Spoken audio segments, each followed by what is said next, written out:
We express our gratitude to all who have participated in this service. At the conclusion of my remarks, these services will conclude with the choir singing, "This is the Christ," the words of which were written by President Faust. The benediction will then be offered by Sister Jana Faust Coombs, a daughter of President Faust. Now, my brothers and sisters, this is a time of deep emotion. This is a difficult assignment for me. I've lost a close friend and a wise and able counselor. Our association goes back perhaps 50 years. He was then a counselor to Carla Smith in the Cottonwood Stake, and I was a counselor to Lamont Gunderson in the East Mill Creek Stake.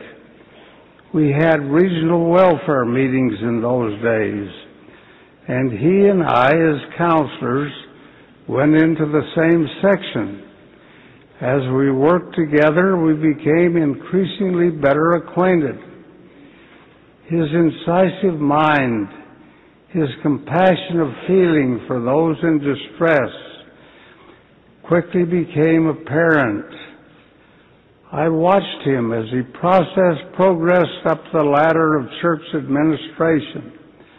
And in 1995, when I was called as president of the church, I knew I wanted him for a counselor. He was well in those early days, sharp and bright. He was able to get about without difficulty. Then illness hit him. He had trouble with his back. One thing led to another. He had difficulty walking. He maneuvered that jazzy like a yellow cab taxi driver. Though his body was crippled, his mind was sharp. His wisdom was deep and profound. It came of long experience in many fields. He brought with him the mind of a lawyer and the compassion of a church leader. Brother Faust was born in Delta, which is not exactly a metropolis. It is a satellite of Oak City. And that isn't very large either. As a farm boy, he learned the meaning of hard work. His family moved to Salt Lake, where he attended Granite High School and the University of Utah. He was always a competitor. He ran the quarter mile and mile relays and won. He served a mission in Brazil and never got over his love for the people of that great nation.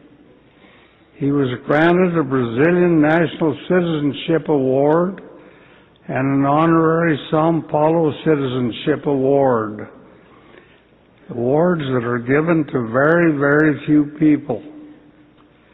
During World War II, he served in the U.S. Army Air Force. Returning to the University of Utah, he earned a Juris Doctor degree. He became a partner of Mr. Rice, who handled the Catholic Church's legal affairs. He went on to receive numerous awards as a lawyer, including the Order of the Coif at Brigham Young University. He and I had planned to participate in the Curitiba, Brazil temple dedication early next year. Now none of that is possible. It is all behind us. For him it will simply not be.